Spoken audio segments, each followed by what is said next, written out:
তত্ত্বাবধায়ক সরকার বাতিল করে আপিল বিভাগের যে রায় ছিল এটি রিভিউ আবেদন এবং আপিল আজকে অ্যালাউ করা হলো। রায় বলা হয়েছে যে অতীতের যে রায় দেওয়া হয়েছে এটি টেইন্টেড, বাংলায় বলে কলঙ্কিত, এবং error apparent on the face of the record. দেখা মাত্রই মনে হয় অতীতের রায়টা ছিল টেইন্টেড, এবং সেই জন্য বলেছেন তত্ত্বাবধায়ক সরকার ব্যবস্থা বাতিল করে 13 অ্যামেন্ডমেন্টকে যে আনকনস্টিটিউশনাল ডিক্লেয়ার করা হয়েছিল সেই রায়কে পরিপূর্ণভাবে বাতিল করা হলো ইন ইটস এন্টায়ারিটি। 4 জন ছিলেন এক পক্ষে, 3 জন ছিলেন আরেক পক্ষে। কোনো রায়ই আর থাকলো না, 4 জনেরটাও বাতিল হলো, 3 জনেরটাকেও বাতিল করা হলো। এবং সেখানে বলছেন একইভাবে এই রায় ঘোষণার ভিত্তিতে 13 অ্যামেন্ডমেন্ট বা তত্ত্বাবধায়ক সরকার ব্যবস্থা পুনরুজ্জীবিত হলো। ইংরেজিতে বলেছেন রিভাইভড অ্যান্ড রেস্টোরড। এবং এই রিভাইভ এবং রেস্টোরটা কখন কার্যকর হবে সেটা বলেছেন subject to enforcement of article 58B and 58C। এর অর্থ হলো সংসদ ভাঙিয়ে যাওয়ার 15 দিনের ভিতরে তত্ত্বাবধায়ক সরকার গঠিত হবে। এখন যেহেতু সংসদ নাই, 15 দিন ভাঙিয়ে যাওয়ার 15 দিনের ভিতরে তত্ত্বাবধায়ক সরকার গঠিত হওয়ার কোনো বিধানও আপাতত কার্যকর হবে না। তাহলে কিভাবে হবে সেটা? এই রিভাইভাল এবং এই রেস্টোরেশনের আদেশ কার্যকর হবে মাস্ট অপারেট প্রসপেক্টিভলি।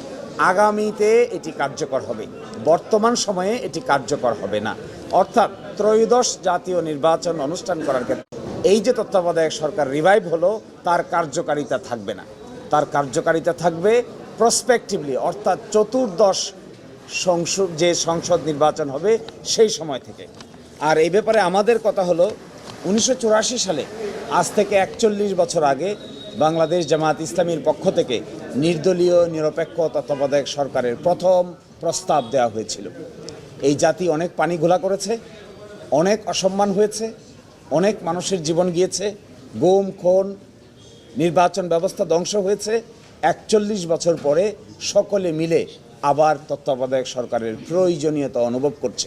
আমরা তখনই বলেছিলাম যে this is an inseparable twin, inextricably linked, intertwine. আমরা বলেছিলাম ডেমোক্রেসি, ফ্রি ফেয়ার নির্বাচন এবং তত্ত্বাবধায়ক সরকার ব্যবস্থা এগুলো হলো ইনসেপারেবল টুইন, একটা থেকে আরেকটাকে আলাদা করা যাবে না। একটা পিলার ছাড়া যেরকম ঘর দাঁড়িয়ে থাকা যায় না, কেয়ারটেকার গভর্নমেন্ট হলো এরকম একটা পিলার। এটিকে সরিয়ে ফেললে অবাধ নির্বাচন সম্ভব নয়, অবাধ নির্বাচন না হলে ডেমোক্রেসিও সম্ভব নয়। আজকে 41 বছর পরে যে যাই বলুন না কেন, যে যতটুকুই ক্রেডিট নিতে চান না কেন, মূলত রাজনৈতিক দলের নেতৃবৃন্দের এই অদূরদর্শী আচরণের ফলেই জাতিকে যা খেসারত দিতে হয়েছে, এটা কনসিকোয়েন্স আকারে আমরা আদালতের সামনে তুলে ধরেছিলাম। আমরা মনে করি নির্বাচনের ক্ষেত্রে জয় এবং পরাজয় মেনে নেওয়ার মেন্টালিটি অর্জন করতে হবে। নির্বাচন অনুষ্ঠানের ক্ষেত্রে জনগণের ভোটাধিকার স্বাধীনভাবে প্রয়োগ করবে। এই ক্ষেত্রে ইফ, বাট, কিন্তু যোগ করার কোনো সুযোগ কোনো রাজনৈতিক দলেরই নেওয়া উচিত না। আমরা এটাও মনে করি, আমরা যখন এই তত্ত্বাবধায়ক সরকার চেয়েছিলাম, আমরা ব্যক্তিগত কোনো স্বার্থ, কোনো দলীয় স্বার্থের জন্য চাইনি।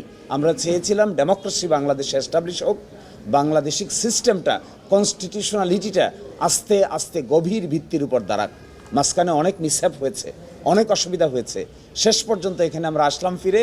পরবর্তী দায়িত্ব হবে সকলে মিলে Democratic environment in the society, free fair election and credible election ব্যবস্থাকে সকলে মিলে শক্তিশালী করা।